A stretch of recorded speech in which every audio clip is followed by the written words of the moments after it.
this morning. So it's great to have this group of panelists here, and I'm just going to briefly introduce them for you, and then they're each going to talk about their work for a little bit after that. So to my left is Graham Lee Brewer, who is a national reporter on race and ethnicity for the Associated Press. He focuses on Indigenous communities and tribal nations. He is a citizen of the Cherokee Nation and is based in Oklahoma. Next to him is Danielle Paradis, who is a freelance journalist, formerly at APTN, which is Canada's national Indigenous broadcaster. But she has many bylines in other places. She is an assistant professor of journalism at MacEwan University in Edmonton, Alberta, and she is a member of the Alberta Métis Nation. At the very end is Julia Furukawa, who is the host of All Things Considered at New Hampshire Public Radio.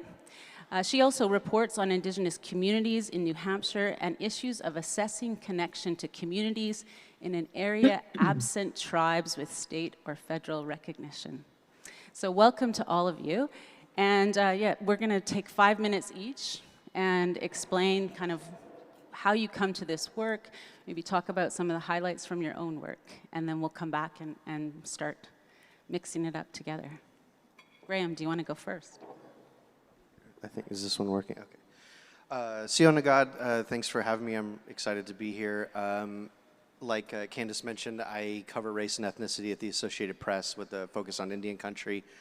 I'm based out of Oklahoma, and I think as many of the other panelists that are here today can attest to, growing up Cherokee, you're kind of hyper aware of claims of fraudulent claims of Cherokee identity. It's a very common thing. It happens every time I go to the gas station in Oklahoma and tell someone asks and I mention that I'm Cherokee. So so it's something that I see a lot in my work too, particularly here in the U.S. I think state houses and obviously universities have a really hard time understanding the issue and addressing it, and so it's something that comes up in my work a lot. When my former job, I was an investigative reporter at NBC News, and that was really where I started kind of digging into the issue more.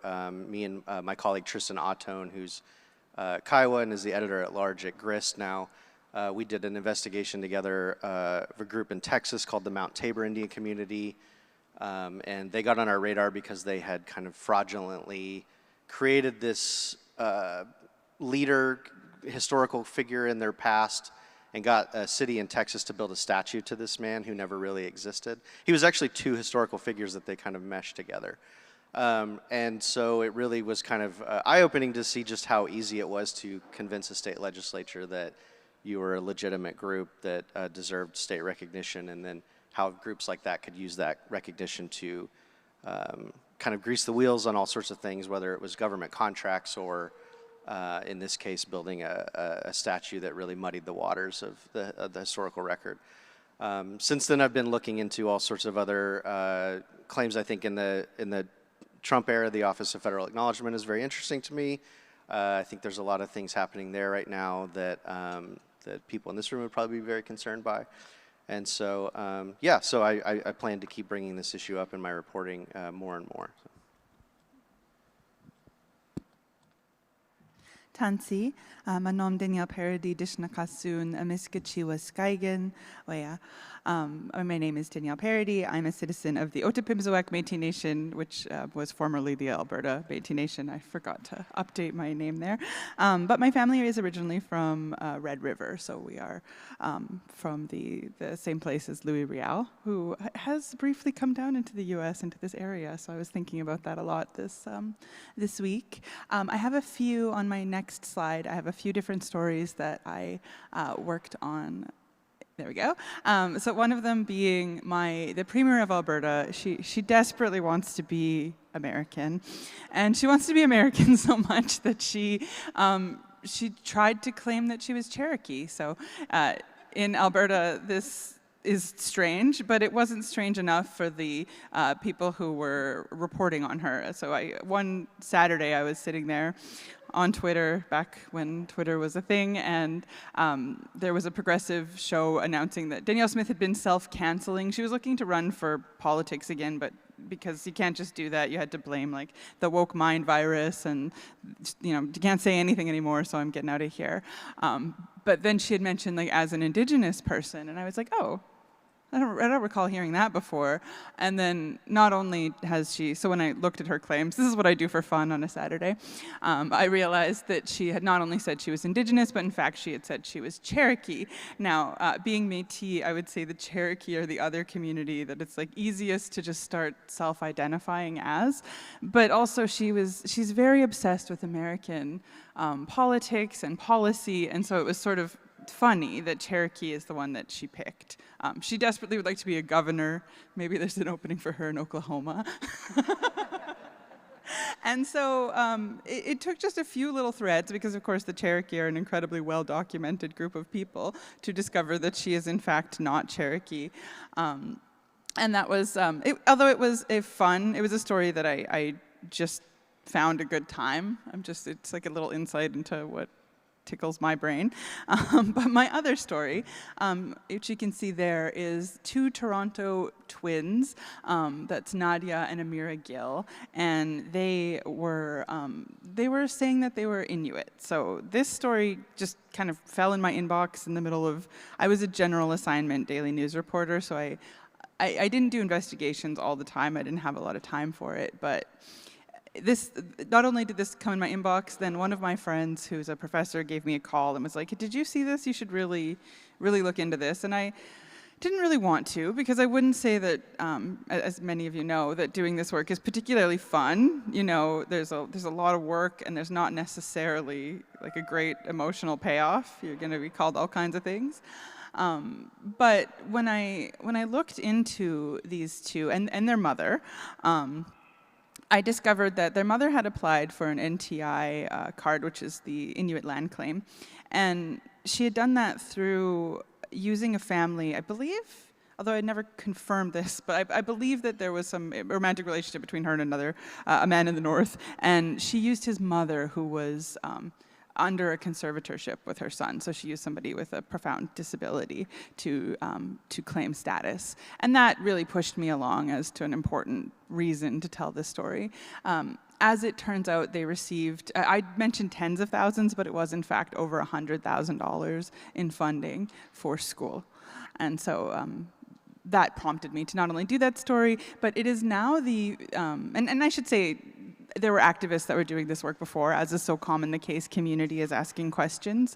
And I think we'll get more into this, but the media really has a role in helping because of the protections that we may have. I mean, Dr. LaRue's situation has me pondering that as well. But putting your name out there and you telling a story from a media perspective is an important thing on behalf of community, because sometimes community can't do it. So I'll leave it there for now. Hi, everyone. I'm Julia. I'm the host of All Things Considered at New Hampshire Public Radio, which is New Hampshire's NPR member station. I am not Indigenous, but I do report on Indigenous communities in the region. And my work initially began in around 2022 when a person who claimed Indigenous identity and was a member of the Nolhegan Band, who, if you were here for the presentation yesterday with Susie Obamswin and Daniel Nolette, is a state-recognized tribe in Vermont that claims Abenaki ancestry. And she announced that she was going to run for office in New Hampshire to become a state representative. And part of her platform was that she said she understood how to properly steward land and environmental policy because of her Indigenous heritage. My newsroom asked me to go out and do an interview with her and start covering this, because at the time we had no one with an Indigenous identity in our state legislature, so they figured, oh, this would be a great interview for you to do. And at the time, we had very limited coverage of Indigenous communities in my newsroom. This was due to ignorance, negligence on our part. The extent of it was like, an Indigenous Peoples Day event is happening, or it is Thanksgiving, like really insufficient coverage. And because of that, we had done very limited research on groups in the region that claimed Indigenous identity. So I just did a really cursory look into this person who was running for office. And immediately, so many posts came up from leaders at Odanak, from residents of Vermont saying, basically, this group is not who they claim to be. And that sent me down a path of reporting around 2022 and 2023 that at one point brought me to Odanak to meet with Susie Obomsawin, Rick Obomsawin, Danielle Nolette, Jacques Watso, who were gracious enough to give me their time and basically say, we have been saying this for years and you have not been listening. And that was a big moment for me in realizing, wow, our past coverage was incredibly flawed and needs a massive overhaul into how we do all of this. You'll see on the slide, that's a photo of Susie that one of my colleagues from Vermont Public took when we were on our trip up there. And the interviews that I did there and subsequent interviews resulted in a story that came out in 2023 that received a lot of negative feedback and pushback from self-proclaimed Indigenous groups in New Hampshire and Vermont. Since then, I've continued my reporting, including on a group that claims Indigenous ancestry in New Hampshire, receiving thousands of dollars in grants to purchase land and build what they claim to be a cultural center there, where they say they will be teaching the youth of New Hampshire about Abenaki culture without having that lived experience. That's continued up until about 2025. And we'll talk about this a little bit later on, but as part of this reporting journey, we were given extensive guidance by the Indigenous Journalists Association, many trainings from them. They were incredibly gracious with their time. And based on what we learned from that, we developed an editor's note that we include in all of our reporting that details why we cover Indigenous communities in the way that we do. We'll read that later, but it's a public proclamation of our past harm that we inflicted and also how we plan to rectify that. So I continue to do my reporting, and that's how I got involved in the first place. Thank you. And yeah, we will read out the editor's note in just a bit, but I want to get into some questions first. And I also want to say a little bit about my own interaction with this topic. So I am on the podcast Media Indigena with Kim Tallbear. Thankfully, I always say she's the only person I would discuss in public about this issue with. I mean, I really value her insight and framework for understanding this phenomena that we've been discussing here. And I also, because of my conversations with her, was willing to speak to media when a case happened at the University of British Columbia, where I'm a professor. I really didn't think us out west would get these cases because colonization is really a lot more recent the further west you go. But we were dealing with a pretty serious case at our university. And for those of you who don't know, it's Mary Ellen Turpel-Lafond. And I know that likely with recent developments, there may be some reticence to name names, but I think that is a well-known case and well-established. And so I was interviewed as a source for media, which for me was being on the other side of the table. So I was a journalist before I became an academic. And it really struck me yesterday listening to the panels about how we need to be able to tell our own stories. I mean, I think that's something that Ben Barnes actually said. And yet to tell our own stories in this modern age that we're part of, you have to go through media, right? You have to interface with journalism and news organizations. And journalism has its own values. It has its own logics. It has its own production considerations and audience considerations. And so I'm going to start by asking some questions about that, and then we'll get into talking about ethics and then we'll start talking about what the future holds, because I think that journalism does have a role to play, and these are the people you actually want to hear from on that. So for all of you, I mean, you don't all have to respond, but I'm curious to know, especially because you've all described reporting on cases, what makes a Pretendian story worth investigating? How do you decide what to cover? What goes into your thinking when you're confronted with a tip or a case? And I know that they come through in all kinds of ways, as you guys have said in your earlier discussion of what you've worked on. Graham, you want to go first? Yeah, this is a question that comes up a lot with me and my editors, and has over the years. For me, I think any journalist could make a career out of just chasing down Pretendian claims. There are so many that you could literally just keep churning them out. And so I think for journalists like myself, the threshold is being able to demonstrate the harm that is being perpetrated, and that can take many forms.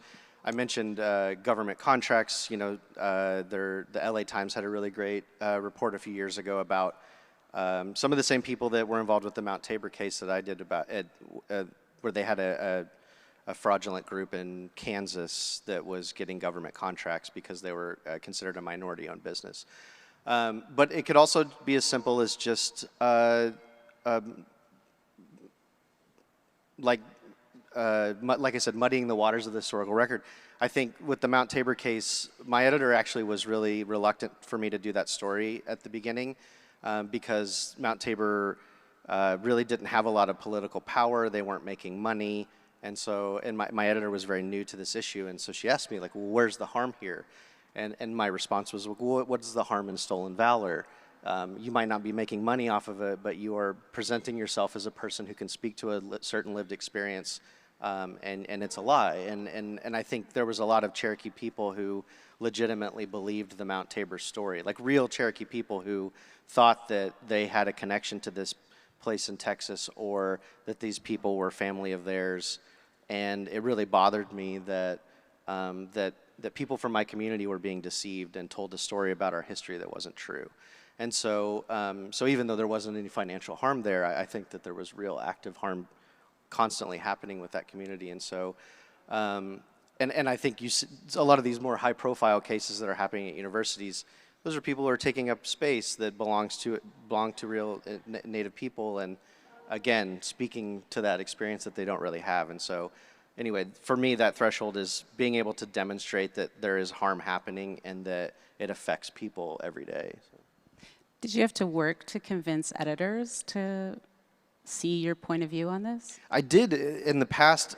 I'll be honest, I don't really have to do much convincing anymore. I think even editors who are not familiar with the problem on a deep level are familiar with it on a basic one. It's become such a bigger part of the national dialogue, especially in Indian country, that I think more and more editors are willing to take those stories for sure. Danielle, how about you? What's your perspective? There was an early story in Canada, Joseph Boyden, who had some shifting claims of Indigenous identification, and Jorge Barrera wrote that story. But when he, from what I've heard, from when he was trying to publish, Robert Jago had also written a whole tweet thread about how Boyden was not, in fact, Indigenous. And they had a discussion over who should go first. I heard this from Robert Jago. And that was because at APTN, it was hard for them to see the news angle. Not that they didn't think the story was important, but they were like, well, is this news in the way that we think of news? Now, that wouldn't be the case. I never dealt with that when I was doing any of my stories. And the joy of working for an Indigenous broadcaster, I think, is that our lawyer also has a solid understanding and like an appetite for dealing with these issues. So he would tell me, like, well, Danielle, anybody can sue you over anything. I can't stop you from being sued, but we can make sure that it's defensible. So I think that was like a real luck to have that group of people around me and to have people who went first as well, because it's become normal, but it used to be quite irregular to question people's claims of identity. We were in our self-identification era, and that was viewed as the gold standard. I think we're still shifting away from that, and that's what makes me think about like what's the relevant story. So I saved this little piece from Premier Danielle Smith. The first time I saw that she mentioned that she was Indigenous was in defense of somebody in her political party had said that queer people would burn to death in a lake of fire when they died, that they would go to hell. And she was being asked how it was that she would not kick somebody who was making these kind of comments out of her party. And she was like, how dare you? As a person whose family was on the trail of tears, I understand oppression. So usually for me, there's something that will really needle me to the point that I'm like, yeah, absolutely, I have to write about you. Do you think, just a follow up, so do you think that the Indigenous broadcaster has a bigger responsibility to do these kinds of cases? No, I think the settler media has a bigger responsibility to do these stories. They're the one with the money and the resources, which is why I'm very grateful to Jeff Leo for his work. I think, at APTN we may have the knowledge and we might have the risk appetite, but settler media is, a part of the whole colonial project that caused this. So to me, they also bear responsibility. All right, Julia, as a non-Indigenous reporter, how do you evaluate a Pretendian case? Yeah, absolutely. I think it is incumbent upon us to do this type of work, especially when we see in our communities that people who claim Indigenous identity without having it are getting platformed, getting money, getting elected to office and claiming that they're going to effectively represent a community because they're a part of it when they're not. We saw some of the folks I covered getting faculty positions at the University of New Hampshire and teaching courses to young people that they claimed came from their lived knowledge that they did not have, and that's incredibly dangerous. And, in a place where, I shouldn't describe New Hampshire as a news desert. There are some really dedicated journalists there, but there's not that many of us. And so those of us that do have the resources need to do this type of work. I think when I first started, I felt scared and out of place in this reporting. I felt as if, especially because in the conversations that I tried to have with self-identified groups, they had told me, it is so offensive that you would be asking about my family heritage. I can't believe that you would go there. And having not covered Indigenous communities before, I said, oh, you're probably right. I'm so sorry. And but being a part of a journalist, part of being a journalist is handling discomfort and continuing to do research. And when someone tells you something, not just taking it at face value, which was a huge part of why we consulted the Indigenous Journalists Association. Dr. Tallbear gave me some of her time to talk with me about her work. And so instead of just backing away from that story because I was scared, I had to go in and actually do that work. And we need to continue to elevate the stories of Indigenous groups, especially during this time in my community where we see self-identified groups continuing to push for state recognition, petitioning the BIA for federal recognition. Lawmakers also need to know about this so they can make informed decisions. If someone is coming to them and saying, I deserve state recognition, they need to be able to make an informed decision around that. So I had to really set aside the ideas I had, the preconceived notions I had about my own identity in this process, and set aside what I perceive to be a barrier or a discomfort around this, because it is our responsibility too, and it would be, to place the onus entirely on Indigenous journalists would be completely unfair. Yeah, also unfair because the majority of newsrooms don't have an Indigenous reporter, right? So it becomes really important that people who are not Indigenous take up this topic. And I guess on that point, I mean, the one thing journalists always talk about is the lack of time and resources to do the stories that they want to do. So would you say this story took an extraordinary amount of time and resources, and how did you sort of make that argument? It took quite a while. It took about a year, the first story that I did.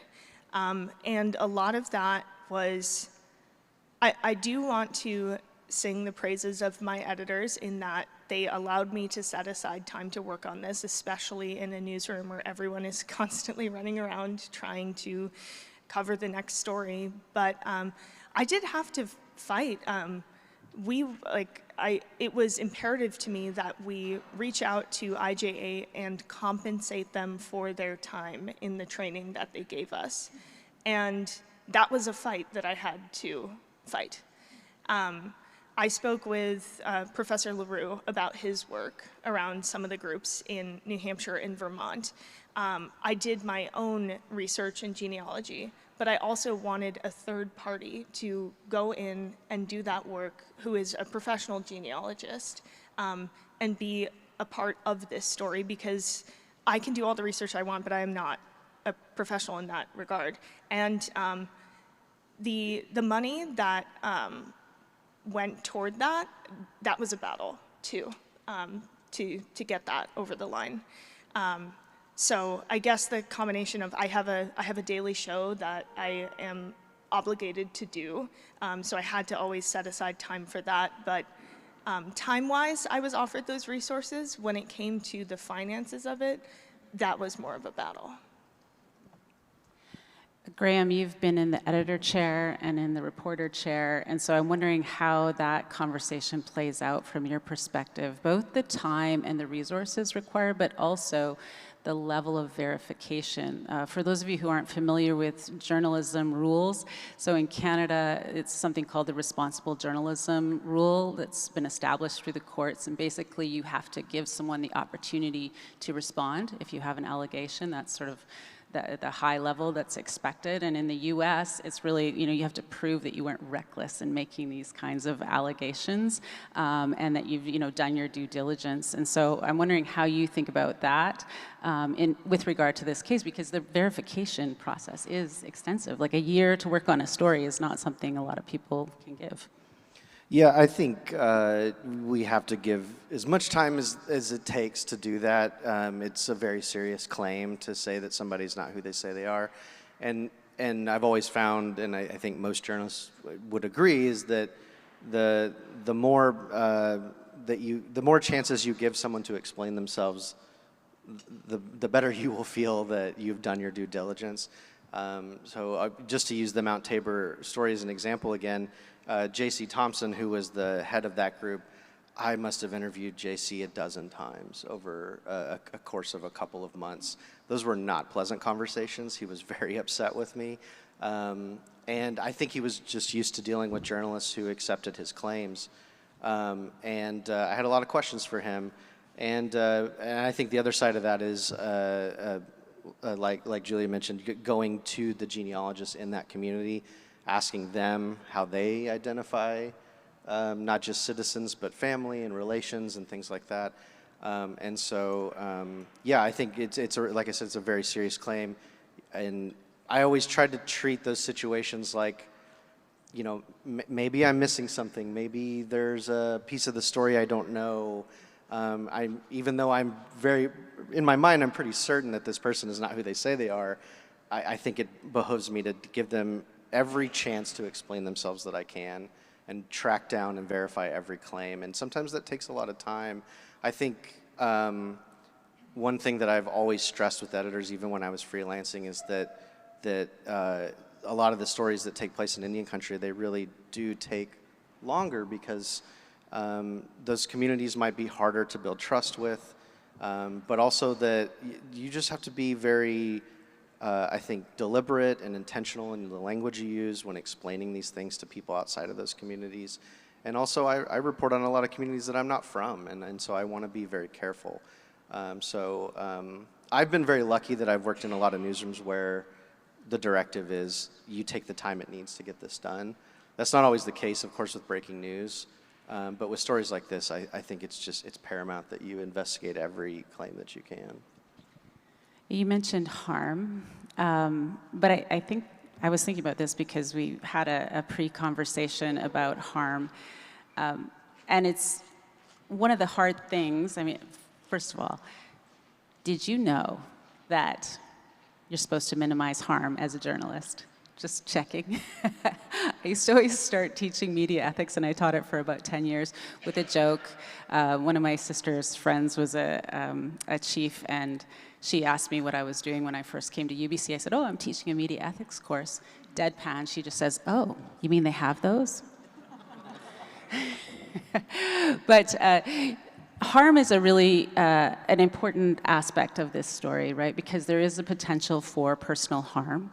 And at the same time, even in all of your rationales for why to tell a Pretendian story, there has to be enough harm caused by that person. I mean, Kim has said this on the Media Indigena podcast, but you know, we're not going after the people who are in the backyard barbecue cookout saying, oh, my grandfather was a Cherokee. I mean, eventually we'd like them to not say that, but really it's this, the maximal harm, right, is the reason to do the case, and at the same time, you have to minimize harm in your reporting. So I'm wondering how you think about harm, especially because you brought it up.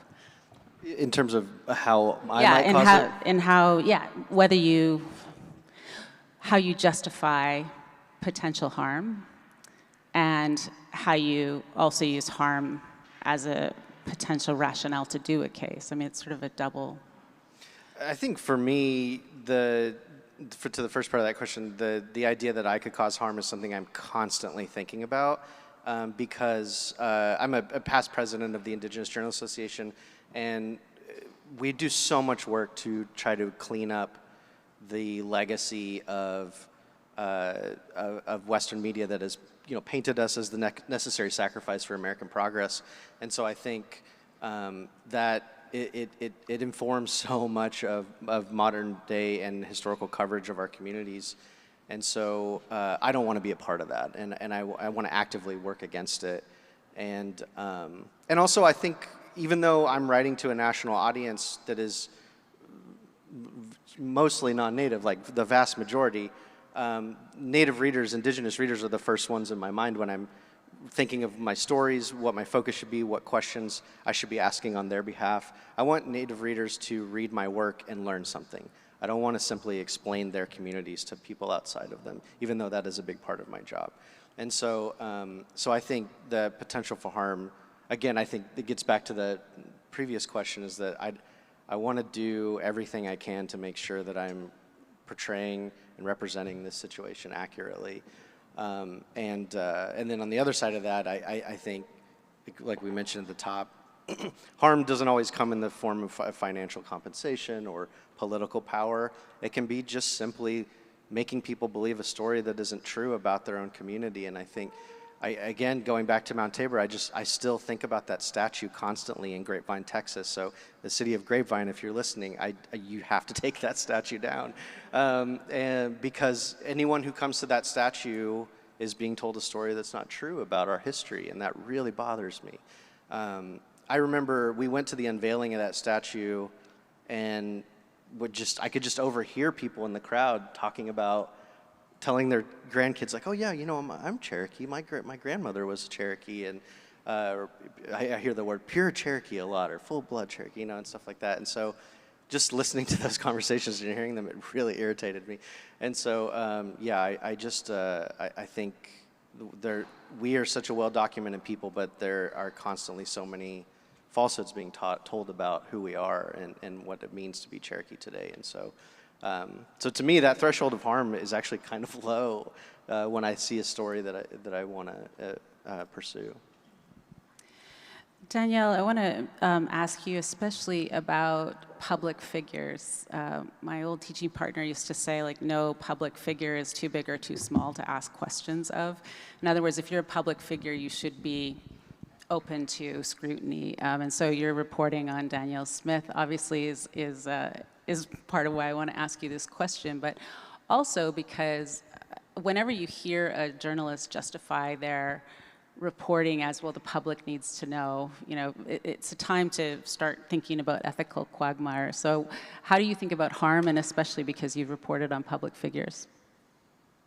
If it's a politician, I can't say that I think that much about whether or not it will harm them. That is the role that they're participating in. I mean, of course, there's legal requirements to not slander or defame a person, so that would keep me in check. But you know, when it comes to sharing a story from a personal like family background and using that as a narrative for why somebody should elect you, it's relevant whether or not that's true. Fun fact, she also lied about her family fleeing the Bolsheviks. So she's got a very complicated family narrative. They in fact fled the Tsar. But so I guess if it's a public figure, I will think, you know, is this true? And that's the criteria for me. And, you know, caveat that journalists are kind of a self-righteous bunch by nature. And so I don't need like a complicated ethic for that one. For somebody who's a non-public figure, I might spend a little bit more time thinking, is this a justifiable story? Or again, I don't go after like the guy at the bar who thinks that he's Cherokee. That's fine, I guess. Like, I don't want to talk to you about it. I don't want to hear about it, but you can go around saying that. I can't stop you. So I think, you know, elected officials, but also in academia, we really have to think about this, because people are sharing stories and perspectives based on a lived experience they don't have. And, you know, as somebody who was a foster child, I take that seriously. I think of Mary Ellen, and I think of her participation in legislation about kinship care, and you know, I was affected by that. And so it's serious to me and relevant if they're, in fact, have that experience and that connection to community that they claim they have. In terms of the public's need to know, I mean, do you think about who the public is, or how do you think about audiences? And I think all of you mentioned feeling like you have a stronger obligation to Indigenous audiences. Do you think about it that way when you're also reporting on somebody like Danielle Smith? Yeah, I mean, I knew that the Indigenous audience would think the story was funny, like that she says she's Cherokee. That would all give us a little bit of a laugh, but that there was some deeper reason behind it, because she uses it as a shield against bigotry. So it was a twofold. They are also, like, often Indigenous media, and I would say Indigenous women actually are the people at the vanguard of this, and telling these stories and facing the repercussions. You know, there's been Carrie Barasa as well in the University of Saskatchewan, and the Métis and First Nations academics were women who brought the claims forward and were concerned. They faced harm as well. So we always think about, like, okay, is it going to harm this person we're reporting on? But what about the other harms? Like, the pretendians never have to come up here on a panel and answer questions about what kind of harms they're perpetrating on people. Julia, I want to take this minute to read out your editor's note. This is from a 2023 story published May 22nd. The headline is, "Review of Genealogies, Other Records Fail to Support Local Leaders' Claims of Abenaki Ancestry." So the editor's note at the end of this story reads like this. In reporting this piece, NHPR, so New Hampshire Public Radio, independently fact-checked claims of Indigenous ancestry using professional genealogies, requested verification from tribal nation records, and asked sources to share what evidence they have to support their claims of Indigenous ancestry. NHPR also consulted with members of the Native American Journalists Association, NAJA, and multiple experts on Indigenous identity, including this NAJA training on, quote, understanding Indigenous claims and connections, unquote. New paragraph. NHPR acknowledges that our newsroom has not sought to verify claims of Indigenous ancestry before, relying on sources to self-identify. We now understand that verifying such claims, especially when it comes to people who claim leadership or speak on behalf of an Indigenous community and are not members of a federally recognized tribal nation, is part of our basic responsibility as journalists. Going forward, we pledge to take steps to better ensure the accuracy of our coverage of Indigenous communities and issues. Powerful, right? So Julia, do you want to tell us how this editor's note came about? Definitely. And I will say in it too, at the time in 2023, IJA was NAJA, which is why it's written like that in there. We should update that. This was a conversation I had with two of my editors about how we were going to take accountability for our past reporting and make it as clear as possible to our listeners and our readers where we were coming from on this project.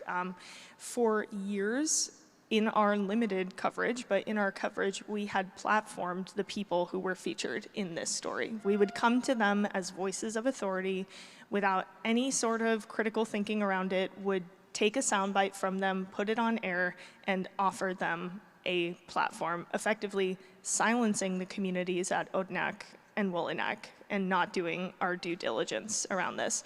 So we felt we owed it to our audience to own up to that. We owed it to Odanak and Wolinak to own up to that. And also just be as clear as possible about how we do our reporting.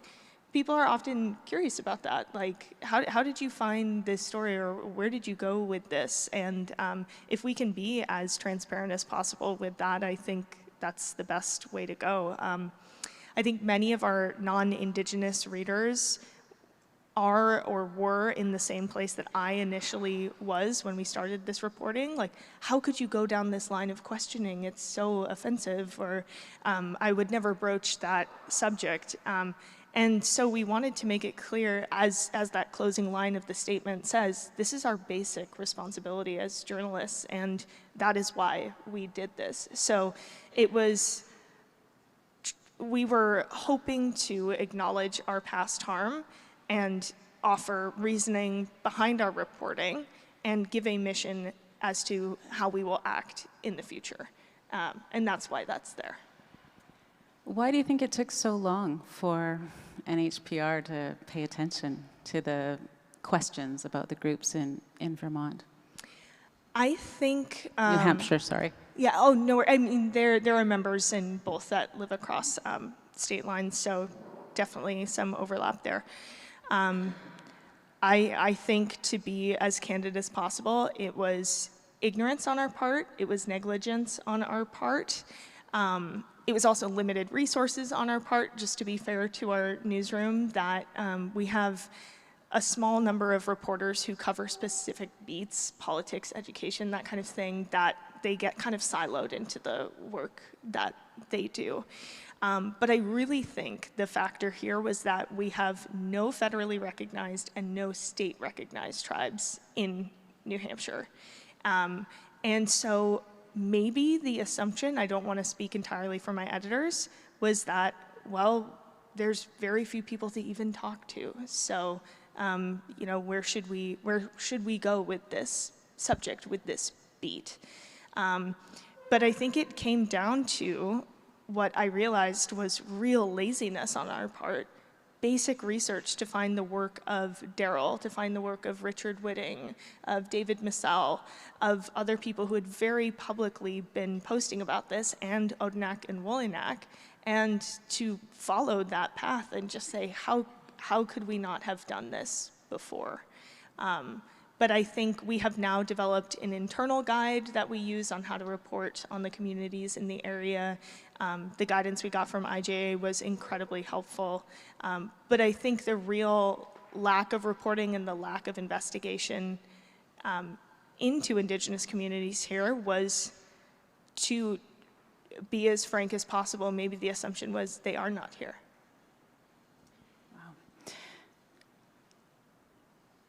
So, Graham, again, like you've been in both sides, the editor and the journalist. Do you think that more newsrooms need to take this kind of responsibility? Do you think that this kind of editor's note is valuable? And what's your take on this situation? No, I do. When I first read the editor's note, I was really surprised by it. It's really particularly the second paragraph, the acknowledging the past harm done. That is something that I've never seen a newsroom do before, and I was really pleasantly surprised to see that because, like I mentioned before, newsrooms have played a huge role in the like building consent for this kind of violence or harm or marginalization, and it's not something that newsrooms are really willing to acknowledge. And I also think it sends a message to Indigenous readers that that the newsroom is aware of that, and they're taking great care to not just acknowledge it, but to address the issue. That I think that is really valuable. I think that's something I think about a lot. The language that I use in a story. I want the people from that community to see it and recognize that I'm paying attention to these issues. It's something I tell journalists all the time that I train through IJA, that you really need to be very intentional about the language you use, because it sends a message to those readers, and it can help repair some of that past harm. But it really starts with an apology and an acknowledgement of what you've done in the past. And so I definitely applaud that. And I'd also say thanks for paying for that training, because most of the newsrooms didn't do that. Don't get me wrong, we want more newsrooms to take it, so we offer it free of charge to a lot of newsrooms. But that also meant something to me, that you guys were willing to put resources behind it and say, because that happens a lot, where a newsroom will do harm, say we want to correct it, and then come back and lean on us to fix that problem for them. And so the acknowledgement of past harm, the compensation for that work, those are really important for sure. Danielle, how do you reckon with harm caused? I know in my work as a media scholar, I talk about the sedimentation that journalists always have to contend with when they tell a story. In other words, all the other stories that have been told before that may or may not be harmful. And sort of, what are your thoughts as well on the editor's note? Yeah, I love the editor's note and the work, and even just from like a public reporting perspective, I think it's very important to be transparent and show your work. A lot of people don't understand how media comes together, so on that note, it's fantastic. But then on a personal note, it shows so much care and attention, and it's something I'm thinking of. And I'm not with APTN anymore, but I'll bring it back to them as something to think about too. How do we show that we've verified claims? When I think about, sometimes some of the criticism that we would face as media or as people doing investigative work or research work would be that we're being the arbiters of who's Indigenous or not Indigenous. And I don't feel that that's something that I do. Often this work has been happening in community already. It's not usually just, Danielle Smith is kind of a weird anomaly. No one was looking at it. There's, as I just learned, only about 145 enrolled Cherokee citizens in all of Canada. So there wasn't a whole outcry of people reading it and being concerned. But with the Guilt Twins, that's not my community, but the harm was evident, and the people who were on the ground had been asking questions and been ignored. So I think, I think we have to think about that harm as well as thinking about the harm of, potentially saying that somebody's Indigenous when they're not. But I also think we spend a lot of time thinking about those edge cases when, like, quite often, these people are grifters and they're lying and they know that they're lying. There are some cases of truly mistaken identity, but there's also people who should know or should have curiosity or have been told by community that they're not sure their claims are accurate. And it's their responsibility to take that seriously. That's like an Indigenous ethic in every community that I'm aware of, that you should be listening to people. So I think it's there's onus on not just reporters for this.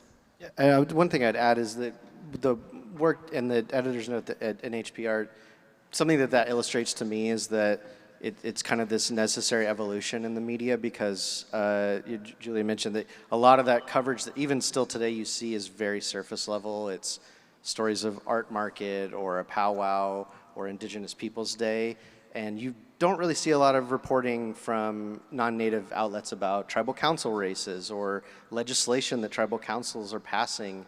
I think you'd find a lot of reporters who cover Indigenous affairs don't know how their tribes pass laws, or the tribes that they cover pass laws, I should say. And so I think we as readers too should be demanding that from our newsrooms, that that coverage should be better, it should be more representative, and we should be applying the same standard to covering Native communities that we do. Any IA reporter that doesn't know how a tribe passes legislation, if that person was a State House reporter in the Oklahoma State House and they didn't know how the Oklahoma legislature passed a law, I would fire them. And so we need to be applying that same standard to reporters who cover Native communities. So just one last question for me, and thank you for these questions. We'll take more questions if you have them. The scale of the problem is immense, right? I mean, I think that's another takeaway from yesterday. Kim mentioned that the census number is like an 86.5% increase. Ben Barnes mentioned 80 Shawnee, 40 Muskogee, and 400 Cherokee fake groups. I mean, this is a profound problem. And so I'm wondering how you think about what journalism's role is in the face of this. Like, obviously, you can't take this all on. So, you know, that's one part of it. But the other is, you know, journalism is pretty good at breaking stories, but often less so on the follow-up accountability and asking institutions to do something about it. And those are really relevant questions, especially in the face of this, not only the volume of cases, but also the cases that have already broken. I mean, should awards be given back? Should publishers, you know, we talked about this a little bit last night, should publishers issue some kind of correction or statement, right? Like, there's so many things that have been produced. What do we do with those things as well? And does journalism have some role to play in accountability around that? So big set of questions, but if you could all weigh in on that, and then we'll move to some audience questions. Julia, do you want to start? Sure, yeah. I don't know if I have the best answer for this, but I can give some context around my story and the follow-ups on it. After the initial piece came out in 2023, the state representative lost her seat in the next election. And the groups that were very prominent stopped hosting a lot of their events that they were publicly doing fundraising for and that kind of thing. And then a year or so went by and they started right back up again. What I have been trying to do, and if you were there for the presentation from leaders from Odanak yesterday, I followed up on a story where one of these groups again applied for state recognition. That did not pass in New Hampshire, but I tried to write as detailed as possible a story that applied some of the context from my previous reporting to this, speak with lawmakers about why it did not go through, and keep an eye on the legislative calendar if anything like that continues to come up. But maybe to echo a bit of what's been said before, part of what I've been trying to do in my reporting is not exclusively report on these groups that are self-identified and the harm that they're doing. I'm also trying to report on stories of joy and community and other things that are not just like, once again, these people are trying something ridiculous. And so I think follow-up in this means not just sticking with the thing that's causing problems and finding the other narratives that are incredibly important as well. Danielle? In Canadian media, at least in the prairies, it is so different from when I started as a reporter. I have to compete with stories with non-native journalists, which is annoying but also good, I suppose. Where they're telling stories, they're deeply interested in the subject. So that was the work of the Truth and Reconciliation Commission and Dr. Murray Sinclair, Justice Murray Sinclair. And I think when we think about the role of journalism, I would contrast that to academia because I also am an academic.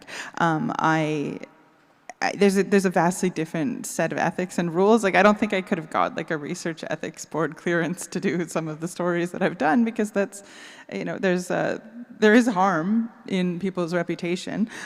It's, like our whole system of research ethics is based on like medical ethics, so it's a very weird way of trying to do journalism. And so thankfully there's still creative practice and still room to do that, but that's the role that journalism can play in tandem with academia. We need the research, we need the people who have the resource and focus to do long-term projects, but we need people that can come in and also explain those in a way that is like clear and straightforward and plain spoken, because no offense to the academics, but that's just not always the case in your writing, or mine when I'm writing academically.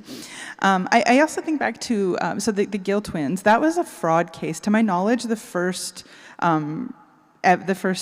conviction of fraud for Indigenous identity in Canada. I'm not aware of another one. And so it was Karima Manji, the mother, who ended up being convicted of fraud in Nunavut. But there was a statement of facts from the Crown that the sisters had no knowledge that they were not, in fact, Inuit, which I find interesting. Graham, do you want to reflect on this a little bit? No, I would just say, like that was mentioned earlier, I think also finding stories, at the AP we call them joy, wonder, and discovery. But this is a funny little term. But I do think providing that kind of three-dimensional coverage is really important too, because a lot of what we talked about is, harm and controversy, but there's a lot of stories of joy too that don't get portrayed in the way that they should, or told at all. And so I think that's a really important, really providing three-dimensional on-the-ground reporting from those communities is what we owe them. So I've got a lot of really interesting questions here, as I expected. So thank you for not disappointing. I'm going to ask this one first because and feel free to respond or not respond, but how do the panelists deal with the anger and emotional residue from these types of stories that you cover? I can just say I see a therapist. That's awesome. I think a lot of people in this room can appreciate it's incredibly hard to find a native therapist. I've been very lucky that I have found one, and she's wonderful. And so, but it's when I used to be a newspaper reporter at the Oklahoman, I covered the prison system and covered executions, and so. Having a therapist was something that I've been doing for many years, and it's very important to me. But I think there's constructive ways to channel that anger and emotion. And I also think that, I think we as journalists are, we try to remove ourselves as much as we can from the story. But I mean, the reason I'm interested in these stories is because of where I come from and who I am. And so, so it plays a big role in what I choose to cover and how I choose to cover it. I just think you have to constantly remind yourself to make sure that you're being fair and balanced when you do it. Danielle, you have the mic. Yeah, I started in opinion, and so a part of me, not a great part of me, but a part of me enjoys upsetting people. Good journalist tact. Yeah, so there's a little thrill in there too when they're mad at me. At least they're paying attention. A journalist saying is we should comfort the afflicted and afflict the comfortable. Yeah, as a non-Indigenous person, I don't think that this applies to me in the same way, but what I can say is I have gotten threatening calls, vicious emails, a lot of people very upset about the work that I have done.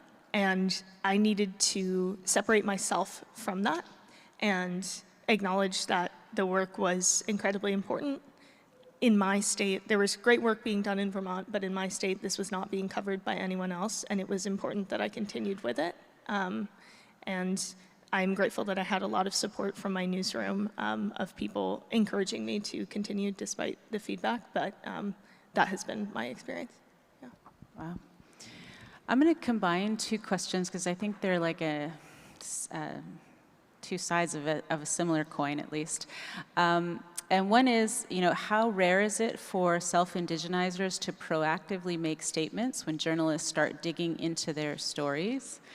And conversely, have you seen any cases where the self-indigenizers take accountability? Is Thomas King's problematic piece the closest we've seen? I mean, you could also see that as a preemptive piece as well. So yeah, thoughts on those two questions.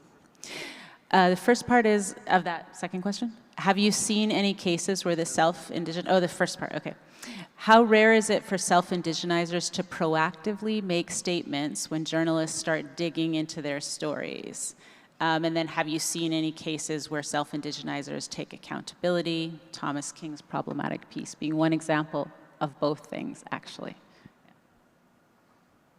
It's very rare for me to see that. I mean, I saw Thomas King's piece, and I spoke to some of the people over at the Tribal Alliance Against Fraud about their interactions with Thomas King.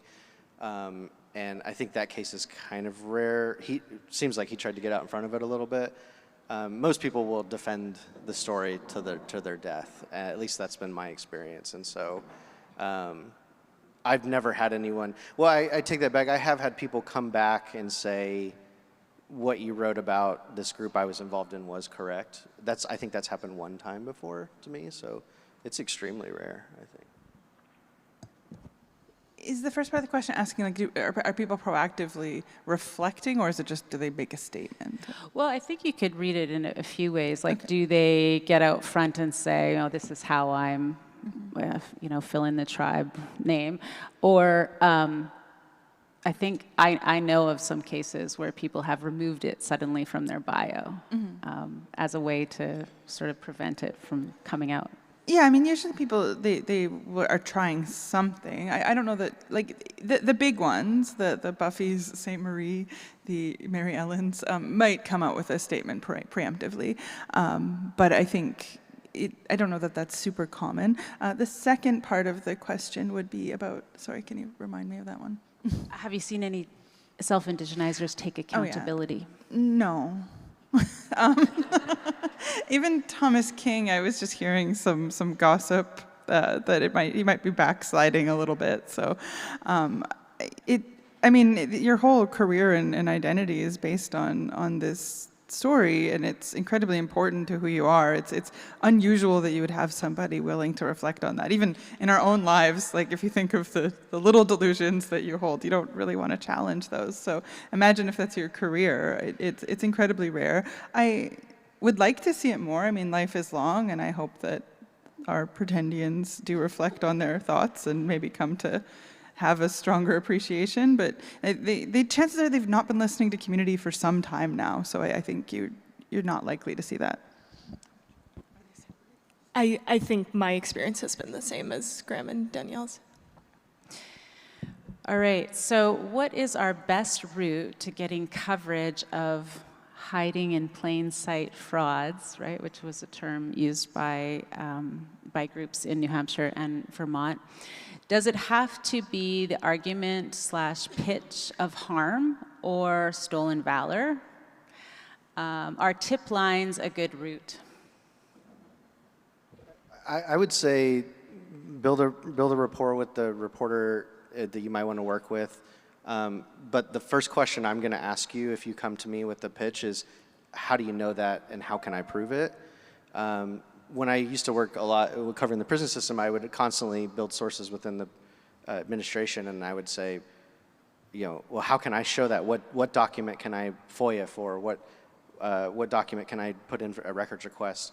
And so I'm working on a story right now about a group. I won't name them, but the reason I got so interested in them is because two historians came to me and said, not only do we think this group is not real, we can show you.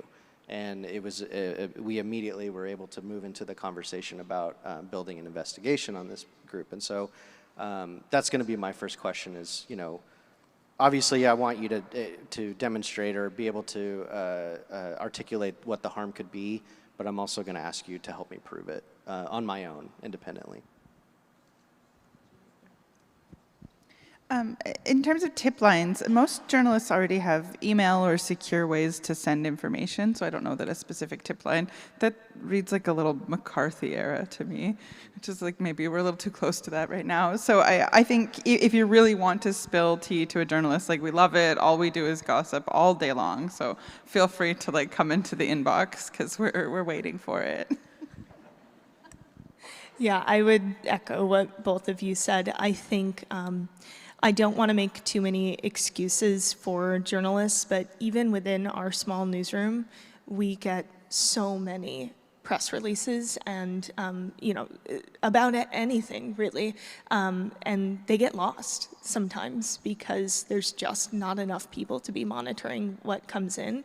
So if you have a news organization in mind that you think would be good to cover it, find the reporter who is doing that work and try to get in touch directly. I know that's kind of a just dry and very practical tip, but if you can reach out directly to that person, it is less likely to get lost in the massive shared inbox. Yeah, don't be afraid to be persistent. People always apologize to me, like, sorry, I'm following up, and I'm like, no, I'm really glad you did because I've gotten 100 emails since your last one, and I just haven't had time to get to it. So don't be afraid to prod us. I promise you we're not going to get annoyed or angry with you. We get so busy, and there's so few of us sometimes in our newsroom. So, yeah. And all we do is bother people all day long, so we can't really be that mad about it. This is an interesting question. So I often worry about how the media contributes to settlers thinking that Indians are always fighting, or they can't figure things out, or Native identity is complex. Do news offices weigh the balance of how many stories problematize Native communities?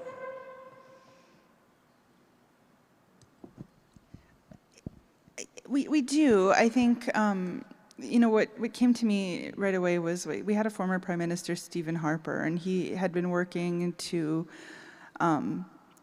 make there more evident financial transparency from the chiefs and have that up on the federal government website. And at the time, there was a huge outcry from media that would be the wrong thing to do and that was very colonial. But several journalists I know now think a little bit differently about that because they do wonder if they listen to the people, and the people often on the ground in the communities were saying, we would like this. It's not a perfect solution, certainly, but they felt that there was a need for transparency, and this was the avenue that they had to get that. So there's some complexity there. Often communities are asking for us to highlight this because that's the way that they can get movement on it. But of course, Duncan McHugh has the 4 Ds. We only report on Indigenous people if they're drinking, dancing, drumming, dead, or he's added delinquent. And we do have to think about that. You have to think about what are the joy and wonder stories, what are the ways that you can tell positive stories, but that there are real issues and things that need to be focused on. I don't know that I'm not the joy and wonder reporter, so I'm not sure that I'm the right person to answer this. It is something that we think about a lot, and I also think that a lot of those stories that do illustrate those issues that do need to be reported, we can be thoughtful about the language we use to describe them. I was lucky enough to interview Leonard Peltier when he was released from prison, and I remember one of my editors wanted to describe AIM in the 70s as a violent organization. And I said, well, if you want to do that, you have to use that same language for the FBI. And so I think we can still report on those things and speak about them in a way that is more truthful and honest about how they happen and not putting that blame back on those communities.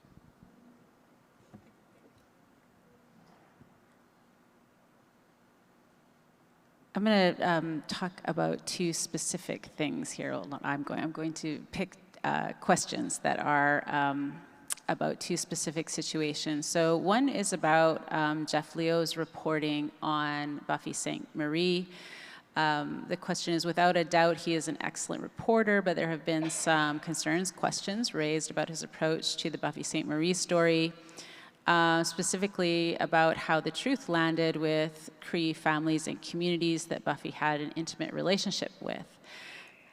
The concerns seem to be around a lack of care and relational accountability, but this raises questions about what else can reporters do to minimize harm. Does anybody want to touch that one? As the Canadian. So Buffy St. Marie and Jeff Leo is out of Saskatchewan, where he works for the national broadcaster, and he did a Fifth Estate story on Beverly Santa Maria, also known as beloved Indigenous icon Buffy St. Marie. And she had ties with the Payapot First Nation. So that's what the question is referring to, was at first, in the initial reporting, there wasn't a lot from the Payapot First Nation saying, like, the information that she was not Indigenous wasn't necessarily coming from the family or community. And later, the chief of Payapot First Nation actually did come out and say that he had reviewed the information and did feel that Buffy St. Marie was not Indigenous, but originally he had defended her, which is a whole can of worms. Like, you know, who gets defended? It's often not Indigenous women when we're criticized for things, and yet. People who have stature, who have access to community without proving their roots, are the people who get defended. This is like I had talked about early on, that sometimes community doesn't have the ability to tell these stories, or there are some people that want to tell the stories, but you might not see it from leadership. So there's certainly some complexity there. But to me, if the answer is not doing the story when the story is true, again, I've already declared that we're often self-righteous by nature. It's more important to me that it's true than that it hurts feelings. I mean, that is serious, but who's the person who's lying here? And it's not Jeff Leo. All right, another question about something specific. So can you reflect on the media coverage of the Lumbee federal recognition success and how it was covered differently in Native and non-Native outlets? I want to be very intentional about the language I use here, because this is something I'm still writing about, but I will just say that I think, again, as a Cherokee person, the Lumbee story is something that is talked about a lot, definitely in Oklahoma, and I know for certain in North Carolina. And I think I got the impression when I was interviewing Lumbee administrators and people that they were not used to having a reporter interrogate their questions on the level that I was. And so that reporting has become very difficult for me to do in a certain regard, because I'm not given the same kind of access I was when I first started asking for interviews. And I understand that happens to me all the time. You know, I don't generally, someone I'm investigating, I don't generally come swinging out the gate. I, build a rapport with this person, and the tough questions come later. So I just think that the Lumbee were used to dealing with reporters that didn't have questions about some of their claims, and obviously that's a huge part of the story right now, and what their federal recognition means for the future of that process. I don't know that I want to say much else other than that, but yeah, it's been challenging for me to get access lately because of the kinds of questions that I ask. Julia, do you have any? No.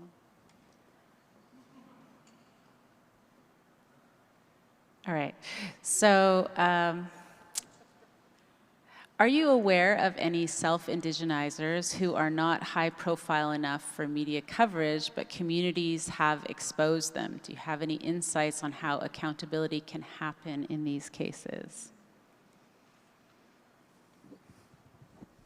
I think on a panel yesterday, someone said you can't swing a dead cat without like hitting a pretendian in academia. So yes, I'm aware of people who have sort of spurious claims or are sort of working towards self-indigenization. I don't know if you've ever witnessed that, but it's a very interesting process. They start coming to things, and maybe they dye their hair black, or they start shifting their language and talking about being adopted. And so we had this discussion at my university as well, where in some of the programs like communications, you're required to take a Native Studies class, which is good, but also is potentially like a Pretendian pipeline. And so, making sure that as a part of that course, that, I don't teach them, but that there's some real focus on what self-indigenization is, the harms, the terminology, like what it means to be adopted, what the responsibilities are. But there's not really an ability to stop people, especially in a place where when we're dealing with identity as a topic, right? Like that's a very sacred thing, what somebody's identity is. So it's hard. I think at the community level, there can be some space for conversation. I sort of dismiss out of hand the idea that we need to deal with these things in private in all cases, but I can think for some small situations, there are genuine stories that people believe that they've had in their family. I don't think that you should do that, but that is normal. And so asking a few questions, it's like talking to conspiracy theorists. You can't trigger the amygdala. You have to just sort of ask a few questions, get people thinking critically, get them talking about the harm. Knowing about some of these cases is interesting because often with Pretendians, there's like a similar pattern or script that they follow. So I would read Jean Taillet's University of Saskatchewan report. She really highlights what the red flags are, and that's a way to start to talk to people. Hopefully you can get them to reflect on their own harms, but we are talking about settlers here.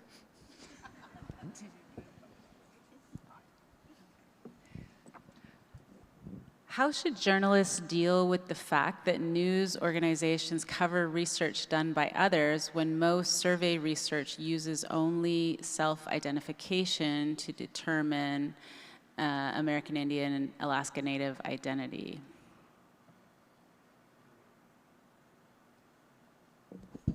There's different statistics that you can use, like enrollment, or in Canada it would be people who are registered under the Indian Act. So there's ways that you don't have to rely on just self-identification numbers. But for the Métis, it is a little harder because there's the self-identification on the census versus community membership, and not all nations want to share their enrollment numbers. So there's some complexity, but you don't have to rely on the self-described, or you can in fact just say that it's self-declared indigeneity, which is an important thing to highlight. I think also it's important to have people who can contextualize that data for you. So I think a good example was during the last election, there was I want to say it was CNN did a poll with somebody, and it was where it was like 75% of Native voters voted for Trump. And a huge sampling of that data set came from Robeson County, North Carolina, where the Lumbee are. And so there was a lot of, and it was all self-identified Native people. You see I remember the Washington Post when when the football team there was changing its name, the Washington Post did a poll of whether or not they thought asking people if they thought that term was offensive. I didn't understand the necessity for that question, and I didn't understand who it served other than people who wanted to retain that name. And again, that poll, that Washington Post poll, which they doubled down on a couple years later, even when we asked them to retract it, it was all self-identified Native people, and if you just looked at the categories that they had, they didn't really make any sense. And so for that poll, the election poll one, I actually wrote a story about that, and I went to Dr. Stephanie Freiberg, and I asked her to kind of contextualize the data for me. As a Native researcher who does this, specializes in that kind of work. And she had huge problems with that poll, and she pointed out a number of issues with it. And I think most people ran with those numbers, and we were really the only ones who were saying, well, wait a minute, this data is actually very flawed, and that is a story in of itself. And so, so I think it's really important to be very critical of that kind of data and ask people to, people who are experts in that field to weigh in on it too. Yeah, I really appreciated your reporting on that. That was important. All right, so I have just a very few minutes left and a bunch of questions. So I'm going to ask this one actually. How do you approach the challenge of contextualizing claims to Indigenous identity in different areas? And I imagine this question could be applied outside of the US and Canada as well. You know, we've kind of heard bits and pieces about that, but yeah. I can take this kind of from our New England, New Hampshire perspective here. But in my initial story and in some really great reporting done by Vermont Public, this narrative emerged consistently with people who are self-identified, and this is not totally unique to this region, but that we only emerged in the 1990s because we were in hiding for a really long time, and only in the 90s and 2000s did it become okay for us to publicly identify as Indigenous.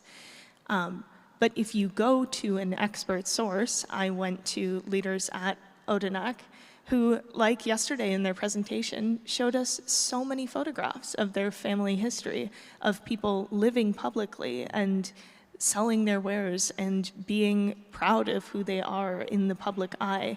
And that's very easy to dismantle the claim that you're hearing from people. So I think, you know, it may differ from where you are in the country or in the world, but go to the expert source and ask the questions of them, because they will have a much better understanding than you, and don't accept things at face value, just like I wouldn't in any other type of article that I write.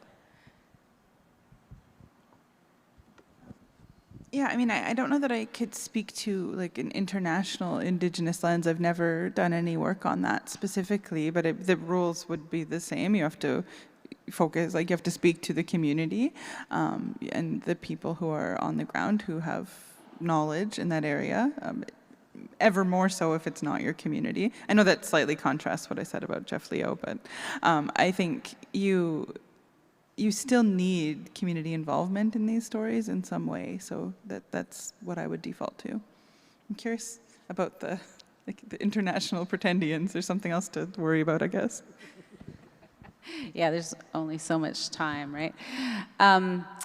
Okay, so quickly, I'll just do a couple last questions. So many tribes in the U.S. have newspapers and or radio, which are owned or controlled by the tribal nation. Does anyone on the panel have experience with these entities and thoughts on tribally controlled media generally? Oh man, I have so much to say on this topic.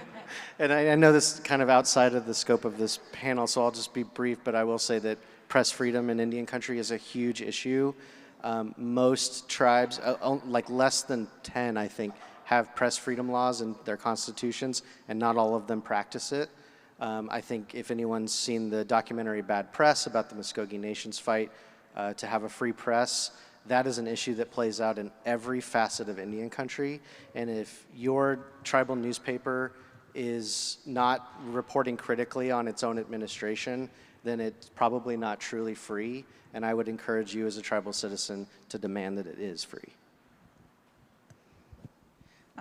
Speaking outside of my community here, we don't tend to have, there's conversation about having like Métis media, but we don't yet have a solid Métis media. But Bert Crowfoot, who's Blackfoot from southern Alberta, he often talks about this when he goes to the Indigenous Journalists Association, because he has Wind Speaker Media and he's set up his own independent media.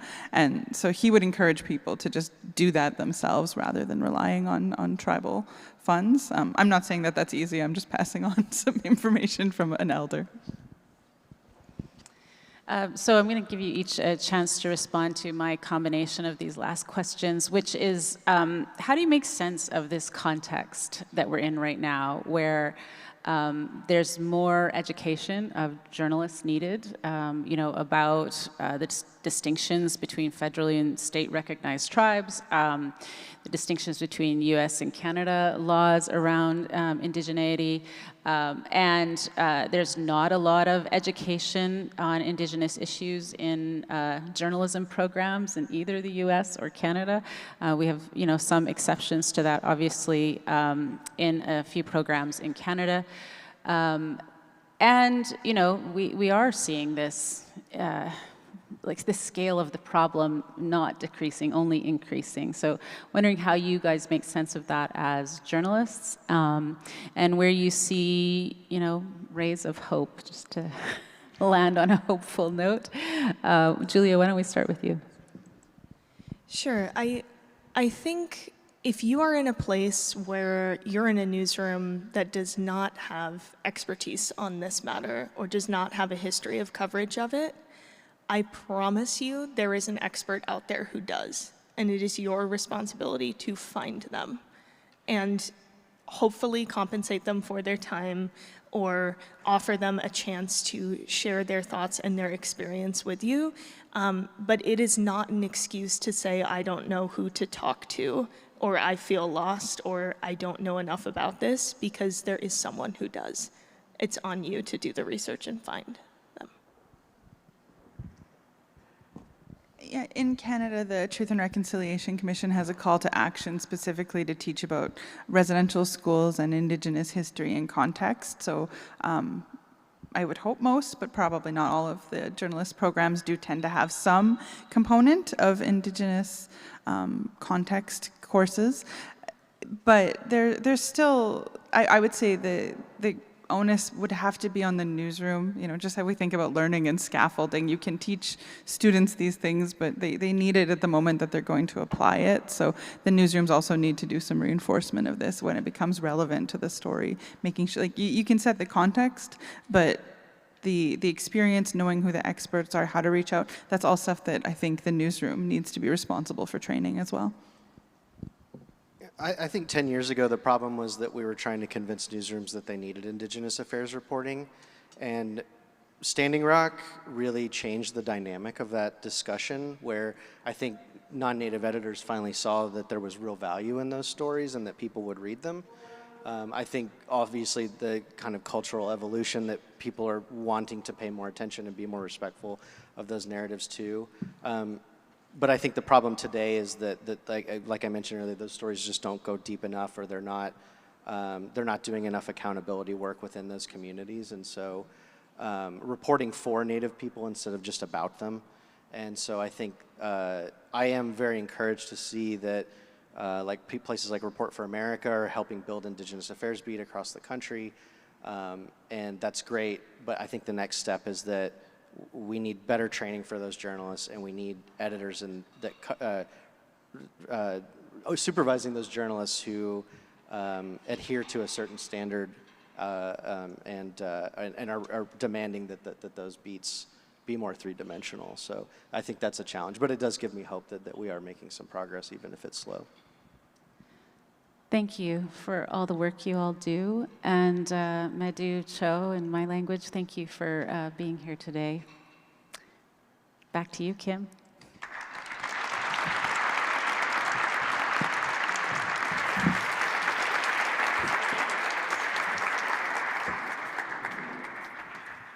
Thank you. We had so many questions come in. We couldn't get to them all. Really good questions on this panel, both from the audience and Zoom. I will let you know that sometimes questions are also better fitting, I think, for another panel. So especially when there's too many questions, I'm putting them aside and marking them to give to other panels as well. But yeah, just not able to get through everything. So while we're calling up the next panel,